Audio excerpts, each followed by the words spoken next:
Untuk berita hari ini di Banius. Assalamualaikum dan salam sejahtera. Saya Khairi Fitri. Sebanyak 4 kluster baru penularan jangkitan COVID-19 dikenal pasti hari ini, iaitu 2 di Sabah dan masing-masing 1 di Sarawak dan juga Melaka. Ketua Pengarah Kesihatan Tan Sri Dr. Nur Hisham Abdullah berkata, 2 kluster baru yang dikesan di Sabah dikenali sebagai kluster Bonggaya dan kluster Jambatan B, di mana kedua-dua kluster berkenaan membabitkan di daerah Sandakan. Ketika bercakap dalam sidang media mengenai perkembangan COVID-19 di Kementerian Kesihatan Malaysia KKM di Putrajaya hari ini, Dr. Nur Hisham menjelaskan kes indeks bagi kluster Bonggaya merupakan kes ke-28,154 yang dikenal pasti positif COVID-19 hasil saringan komuniti pada 27 Oktober lalu sebelum dimasukkan ke Hospital Duchess of Kent di Sandakan. Menurut Dr. Nur Hisham, sehingga hari ini sejumlah 243 individu telah disaring dan hasilnya sebanyak 46 kes dikesan positif COVID-19 termasuk 33 kes baru, sementara seramai 123 individu dikesan negatif, manakala seramai 74 individu lagi masih menunggu keputusan. Bagi kluster Jambatan B yang turut dikesan di Sandakan pula, Dr. Nur Hisham menjelaskan kes indeks bagi kluster berkenaan merupakan kes ke-20,105 yang dikenal pasti positif COVID-19 hasil saringan individu bergejala pada 17 Oktober lalu sebelum dimasukkan ke Hospital Duchess of Kent.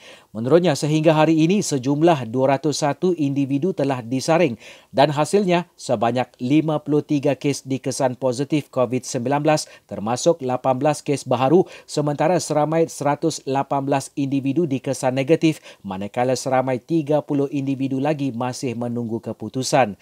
Selain itu, Dr. Nur Hisham turut memaklumkan terdapat kluster baharu membabitkan daerah Kuching di Sarawak dikenali sebagai kluster Abel. Menurutnya, kes indeks bagi kluster berkenaan merupakan kes ke-42,016 yang dikenal pasti positif COVID-19 hasil saringan Kendiri pada 10 November lalu dan setakat hari ini sejumlah 70 individu telah disaring dan hasilnya sebanyak 14 kes dikesan positif COVID-19 termasuk 10 kes baharu, sementara seramai 13 individu dikesan negatif, manakala seramai 43 individu lagi masih menunggu keputusan.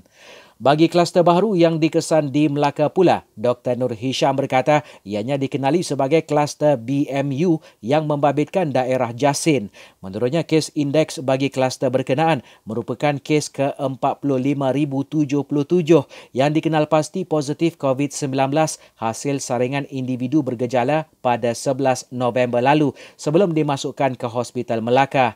Katanya setakat hari ini sejumlah 69 individu telah disaring dan hasil saringan mendapati sebanyak 10 kes dikesan positif COVID-19 termasuk 10 kes baharu, sementara seramai 59 individu masih menunggu keputusan.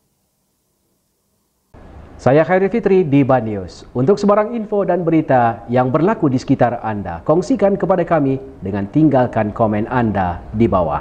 Jangan lupa subscribe, like dan share video ini.